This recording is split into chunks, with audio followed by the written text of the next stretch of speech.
Caitlin, welcome to Serenity Therapy Center. It's great to have you here. It's nice to be here. Right. So we're going to talk about understanding Stockholm Syndrome. This is a concept that affects a lot of people, especially there are people like in bad relationships. I think you mentioned that one of your friends was in a bad relationship. Yeah.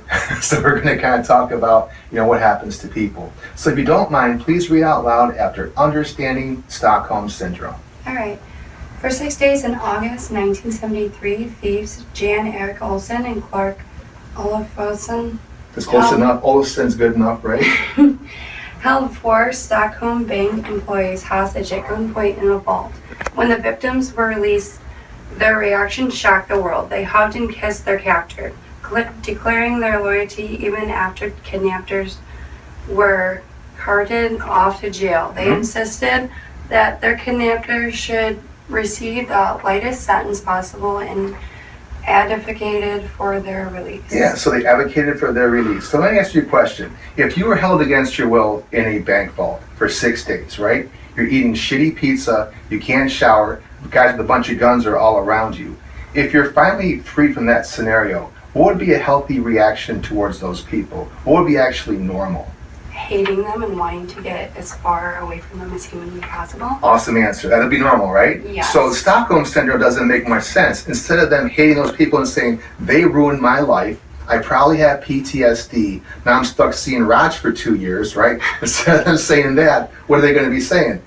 What? Advocating for their release and saying they should get a very light sentence? Okay, we're calling bullshit. Let's go on to the next paragraph if you don't mind. Okay. People suffering from Stockholm Syndrome come to identify with and even care for their captors in a desperate attempt to make sense of their mistreatment. It occurs in most psychologically traumatic situations, often hostage situations or kidnapping, and the effects usually do not end with the crisis and over. That's terrible. Remember, this is the effects do not usually end when the crisis is over. Wow. Please continue. In these cases, the victims continue to defend and care about their captors even after they escape captivity. Symptoms of Stockholm Syndrome have also been identified in the slave/master relationship, in battered spouse cases, in members of destructive cults, and in addiction. So, remember back in the days of slavery, the people were called abolitionists? The word sound familiar to you? The abolitionists during the slave era? Yeah. Yeah, so they were people that were actually against slavery, right? They wanted to abolish it, right? And they were really good Christian people. And they would actually have rallies and they would raise money and buy slaves their freedom. So back in the day, they were known as being these spiritual high ground people. But what do you think happened over time with the slave owners? How did they begin to feel about these abolitionists? I'm assuming they started getting close to their captors. Right, but we're getting to that next, so you're ahead of me, you're good. What happens is that the slave owners got really pissed off because they're realizing we got a really good hustle right now, right? We can mistreat people, get free work, and these abolitionists are ruining it. So here's what they did. They would bring a slave into a town square. And they bring him up to a podium, right? Usually it would be a house slave, a person that had a pretty good deal. The house slave lived in his master's basement. The field slave lived out in the fields. He had a pretty raw deal. So they asked the guy, okay, if you guys are so against slavery, right? Have about 100 people showing up for this rally. Let's ask a slave how he feels. They point out to the crowd, none of you guys ever owned a slave, never you guys ever been a slave, you know nothing about it. Let's ask an expert. Okay, Mr. Slave, how do you feel about slavery? And guess what? He would go up there and say, I love slavery. I love my master. I have a wonderful life. I get to wear his clothes. I have his last name. Please don't get rid of slavery. Where would I go? What would I do? Now, your first thought when you hear somebody saying that, you call, that's some bullshit. That doesn't make any sense, right? But think about it. The reason why is called internalizing his own oppression. If you get taken away from your family in shackles and chains, and someone says to you, you are now my property, if you actually realize what that means, you'll lose your fucking mind. And so what your mind does to change reality, it says, oh, being a slave isn't so bad. Maybe I'll have my freedom one day. Maybe I'll just, have a better life. And so the way of internalizing their own oppression is saying, where would I go? What would I do? Is that making sense? Yeah, that makes sense. Pretty crazy, right? Mm-hmm. How about the next paragraph, talking about the prisoner? All right, the prisoner comes to truly believe that the captor is their friend, that he will not kill her, that in fact they can help each other get out of the mess. The people on the outside trying to rescue her seem dangerous and not her allies. Outsiders are going to harm the captor, who is now her friend. The fact that the hostage taker could care less about her and would kill her in an instant is lost in the process of self-delusion. Isn't it amazing? When I do interventions, right, and someone comes to my office and I say, here's the deal. You're going to go to rehab today and no more heroin for you. They get really angry at me. You follow what I'm saying? I'm seen as the bad guy. Doesn't it blow your mind that I'm a bad person for telling this person to stop doing heroin? Isn't that crazy? Yeah, something that's ultimately killing them. Right. So watch this. You ever see that TV program called Jersey Shore from back in the day on MTV? It's called Jersey Shore. Remember who Sammy's sweetheart was? Mm-hmm. One of the characters? Remember her boyfriend was that guy named Ronnie, the juice-head gorilla? Right? Mm-hmm. And so Sammy and Ronnie were dating, right? The problem with Ronnie, though, he was cheating on her all the time, and he was drinking all the time. So at one point, Sammy's friends got together and wrote her a letter. The letter says, Dear Sammy, we love and care about you so much. Ronnie is an asshole. He is cheating on you, right? Please leave Ronnie and have a wonderful life.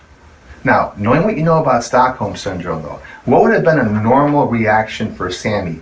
What should Sammy have done when she received that letter from her friends? The normal reaction? Yeah, normal reaction. Leave him. Right? Get him out of the picture, leave immediately. Or at least confront him and say, what's going on, Ronnie? Is this true? If it is, I'm going to kick you to the curb, right? Yes. But guess what actually happened? She didn't believe her friends, or she was mad at her friends for even writing the Both letter. are right. Yeah, she didn't believe her friends, and she was mad at her friends, and she began holding on to Ronnie even tighter. Isn't that crazy? Yeah, I've seen it done a lot, though. Right? And now you know why. That's Stockholm Syndrome. How about the next paragraph, if you don't mind? All right. Many addicts identify with their drug of choice like an abused woman identifies with her abusive husband. She says, he beats me up, but I know he loves me. I know that things will change. It won't always be like this. That's deep, isn't it? So I have a couple that came into my office. Okay, this is about 5 years ago. Happened only one time. The guy's got 3 DUIs. He was on probation for his 3rd DUI. The wife had a black eye, and they have a 5-year-old kid together, right? So when they came into my office, he was pretty nervous because he's on probation. He doesn't want me to call his PO and get him into trouble, so he's being like really sheepish, like, oh boy, right? So I look at these people, and imagine if I would have said this, which I didn't do. Imagine if I said to this woman, your husband is a big fucking loser. He's got 3 DUIs. He hasn't worked in 4 years. You have a 5-year-old kid together, and he's still drinking. Grab your kid and run away from him as fast as possible, because if you don't, there's going to be a 400% higher chance your kid's going to be an alcoholic. Knowing what you know about Stockholm Syndrome, how would she have reacted to that? She would have fought against it. Right, exactly right. She'd been angry at me. You're a horrible therapist. You're the worst one in the whole world. My husband is a wonderful guy. He's going to turn things around. You'll see. You see my point? So here's what I said to her. I said to both of them, I said, there seems to be some concerns in your relationship. And they go, yeah. And I go to the wife, I go, how would a healthy relationship feel like for you? It's not even a loaded question. How would a healthy relationship feel like for you? And she says, well, it would feel like back when we were dating, you know? He actually cared about me. He asked me about my day. He asked me how I felt. Then I asked her this question, what concerns you about your relationship? You know, that's not even a loaded question either. And she goes, well, every time I come home, I'm always worried. Will I say the wrong thing? Will I upset him? It's like walking on eggshells. He'll get really angry and begin drinking, and I'll blame myself.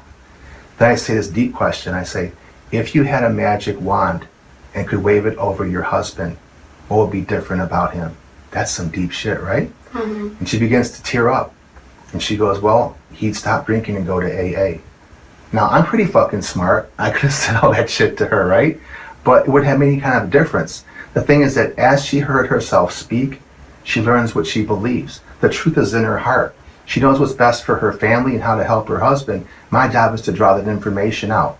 Is that making sense? Yeah, that does make sense. Cool. How about the next slide?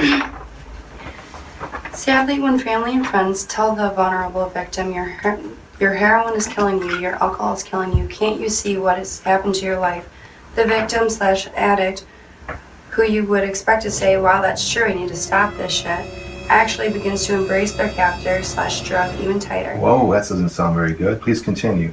Even though their drug of choice is destroying them, abusing them, and making them look stupid, they have so entrenched themselves and are in such denial that they begin to believe that the people talking bad about their drug of choice are actually the enemy. Is it amazing? The person that's trying to help them becomes the enemy. And so when you try helping out your friend Mary, you tell Mary to stop dating that one guy, right? And you say that guy's a loser, he doesn't care about you. And the problem is that Mary's reaction is to hold on to him even tighter, right? Yeah. So from now on, when you want to try to help your friend out, what you want to say to her is, what concerns you about your relationship with Mike? You know, what would a healthy relationship feel like for you, Mary? And the big question, if you had a magic wand and could wave it over Mike, what would be different about him? Isn't that a better strategy? Yeah, because they don't feel like you're talking at them. Mm-hmm. Exactly right. So watch this. I had a couple came into my office one time, right? And it was a young man. He was 20 years old. He was a local MMA fighter. He had actually a title belt, and he had a really cute girlfriend. She was on a full ride scholarship to Wayne State University. She was really smart. She was one of those ring card girls that would walk around with their ring card, and she was really sweet. Well, the kid's mother went to high school with me, right? So we'll call him Jeremy, right? So Jeremy's mom brought him to see me because he had his second DUI, and he already had 3 MIPs. So my job was to kind of meet with Jeremy, talk about how being sober is a good idea, in a completed education program with him, right? So I got Jeremy's mother's there, Jeremy's there, and his girlfriend's there, and we'll call her Michelle.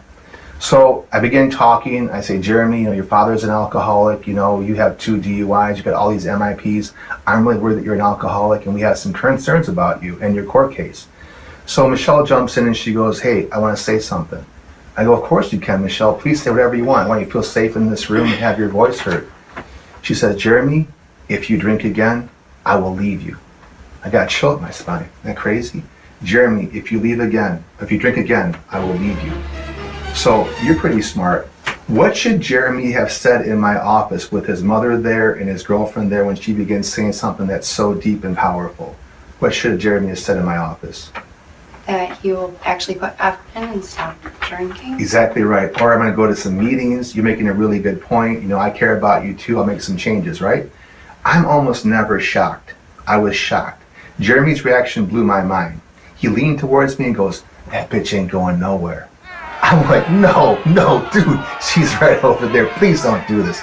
So Jeremy's mom jumps up out of her chair. She starts yelling at him. How dare you disrespect Michelle like that? She says to him, if you drink one more time, I'm throwing you out of the house. I'm not paying for your lawyer. So now I'm in damage control mode. I'm trying to cool down Jeremy, right? He's an MMA fighter. So Jeremy, dude, please cool out. As we're talking bad about alcohol, you seem to be getting very, very upset. It's not a personal attack. The more I talk bad about alcohol during that hour, the more he begins leaning like this towards me, getting all intimidating. You see what I'm saying? It's like talking about his best friend. He loved alcohol. It was the closest friend he had. So here's the story. I wish I could brag to you and say that my words were so magical that I stopped Jeremy from drinking. It didn't go down that way. Jeremy kept drinking. His mom threw him out of the house, didn't pay for his lawyer. He did 90 days in jail, right? So about 90 days out, he comes out of jail, and I get a phone call, and I know who it is, right? So I kind of play dumb. I go, who is this? He goes, it's Jeremy. I go, okay, what's going on? He goes, you got to help me out. I'm open-minded. How can I help you out? He goes, you got to get Michelle back. I'm like, okay, didn't you hear what she said in the office about the drinking thing and leaving you? He goes, yeah, I think that she was serious. I go, I thought she was pretty serious. He goes, well, you got to help me get her back. So, I'm always a compromiser. I'm thinking to myself, how can I make this work? So I said, okay, I'll tell you what. If you go to 30 AA meetings in 30 days, I'll call Michelle and make arrangements for you guys to come into my office. He goes, I'm not going to that bullshit AA. I go, then you don't want Michelle. Click. You follow what I'm saying? Yeah. Alcohol was more important than his girlfriend, more important than his mother, right? It's called a Stockholm Syndrome. But the last paragraph, if you don't mind. When we point out that alcohol or drugs are holding you hostage and preventing you from reaching your full potential, please understand it is not a personal attack. No, it's not. It's not a personal attack, Jeremy. Chill out, right? We are only pointing out the facts and the reality of your current condition. If we hold up a mirror to your present situation and all you see is ugly, it's not the fault of the mirror. Wow, that's powerful, right? The mirror is only a reflection of what is real. Please see the drugs for what they are, the enemy. Please see sobriety for what it is, freedom. Yeah, so if we hold the mirror to your present situation and all you see is ugly, it's not the fault of the mirror. The mirror is only a reflection of what is real. Please see the drugs for what they are, the enemy. and please see sobriety for what it is, freedom. And your friend Mary's got both going on, right? Yes. Now you know how to help her better. Yeah, I do. Awesome. Thanks for being here, Caitlin. You're awesome. Thank you so much for having me.